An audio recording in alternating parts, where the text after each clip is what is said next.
মালদার বামনগোলা থানার ডাকাতপুকুর গ্রামে আজ কুর্মী সম্প্রদায়ের সবচেয়ে বড় উৎসব করম পরব পালন করা হয়েছে। এই বছর ভাদ্র মাসের শুক্ল একাদশী তিথিতে গ্রামজুড়ে শুরু হয়েছে এক বিশেষ উৎসবের রূপ।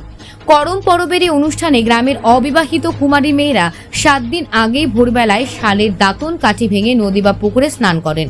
এরপর বাঁশ দিয়ে বোনা ছোট টুপা ও ডালায় বালি ভর্তি করে তাতে তেল ও হলুদ মিশিয়ে মটর, মুগ, বুট, জুনার ও কুর্তির বীজ ছড়িয়ে দেন। প্রত্যেকের যাওয়া চিহ্নিত করার জন্য কাশকাঠি পুঁতে দেওয়া হয়, যা যাওয়া পাতা নামে পরিচিত। একাধিক বীজ পোতার ডালাকে বলা হয় সাঙ্গী জাওলা ডালা এবং একক বীজ পোতার ডালাকে একাঙ্গী জাওলা ডালা বলা হয়। এই কাজ করা কুমারী মেয়েদের যাওয়ার মা হিসেবে সম্মানিত করা হয়। উৎসবের দিনে মেয়েরা 5টি ঝিঙা পাতা উল্টো করে বিছিয়ে প্রতি পাতায় একটি দাঁতন কাঠি রাখেন। পরের দিন গোবর দিয়ে পরিষ্কার করেন, আলপনা দেওয়া হয় এবং দেওয়ালে সিঁদুরের দাগ দিয়ে কাজলের ফোঁটা দেওয়া হয়। গ্রামের নির্দিষ্ট স্থানে একটি করম ডাল এনে পুঁতে রাখা হয়। সন্ধ্যার পর করম ঠাকুর বা করম গোলায় এবং ধরম ঠাকুরের হিসেবে পূজিত হন। কুর্মী সম্প্রদায়ের সদস্য হরিপদ মাহাতো জানান, কুমারী মেয়েরা সারাদিন উপোস করে সন্ধ্যার পরে ফুল ফল সহকারে নৈবেদ্য সাজিয়ে পুজোর স্থানে পৌঁছান। পুজোর পর সারা রাত ধরে চলে নাচ গান।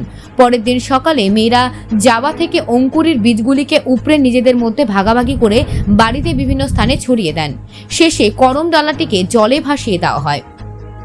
এই উৎসব কুর্মী সম্প্রদায়ের সংস্কৃতি এবং ঐতিহ্যের এক গুরুত্বপূর্ণ অংশ, যা প্রজন্ম থেকে প্রজন্মে স্থায়ী এবং ঐতিহ্য ও বিশ্বাসকে সযত্নে ধারণ করে চলেছে।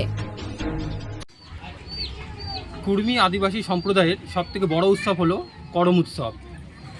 ভাদ্র মাসের শুক্ল পূর্ণিমা তিথিতে এই করম পরব হয়ে থাকে। বামনগোলা ব্লকে ডাকাতপুকুর গ্রামে আদিবাসী সম্প্রদায়ের মিলনে এই করম উৎসব পালিত হচ্ছে। গত 7 দিন ধরে কুমারী মেয়েরা ডালা ভর্তিতে তারা বালি ছড়িয়ে সেখানে কুর্তি, মুগ, অন্যান্য বীজ ছড়িয়ে দিয়ে যে গাছ বড় হচ্ছে সেখানে তারা পুজো অর্চনা করে আজকের এই পূর্ণিমা তিথিতে তারা করম পরব অর্থাৎ করম রাজার পুজো করছে, যেখানে তারা আজকের দিনে সারাদিন উপোস করে থেকে যাওয়া মাইকে তারা বরণ করে নিচ্ছে এবং পাশাপাশি তারা করমা ডাল নিয়ে এসে সন্ধ্যাবেলা তারা পূজিত করবে এবং যাওয়া মায়ের কাছে তারা প্রার্থনা করে যে যাতে ফসল ভাদ্র মাসে যে ফসল লাগানো হয়ে গেছে তারপরে যে ফসল উঠবে সেই ফসল যাতে প্রত্যেকের ঘরে ঘরে সুন্দরভাবে উঠে আসে তার জন্য তারা সকলের কাছে প্রার্থনা করে এবং উপবাস করার পরে আজকের দিনের পরে তারা প্রত্যেকে সে যাওয়ার পরবের যে সমস্ত গাছগুলো থাকে সেগুলো তারা সমস্ত নদীর জলে ভাসিয়ে দেয় এবং নিজেদের মধ্যে ভাগাভাগি করে নেয়। এই উৎসব শুধুমাত্র যে মালদা জেলার মধ্যে সীমাবদ্ধ সেটা না, দেশের বিভিন্ন প্রান্তে সীমাবদ্ধ, যেখানে ঝাড়খণ্ড, বিহার এবং এছাড়াও পশ্চিমবঙ্গের পুরুলিয়া, দক্ষিণ দিনাজপুর, মালদা জেলার বিভিন্ন অংশে এই করম উৎসব পালিত হয়ে আছে। আমরা প্রত্যেকেই জানি যে করম উৎসব একটি আদিবাসী সম্প্রদায়ের মধ্যে সীমাবদ্ধ থাকলেও এটি কুর্মী সম্প্রদায়ের মধ্যে বিশেষ করে সীমাবদ্ধ। আপনার নাম? আমার নাম হরিপদ মাহাতো, আমি ডাকাতপুকুর কুর্মী সম্প্রদায়ের একজন সদস্য।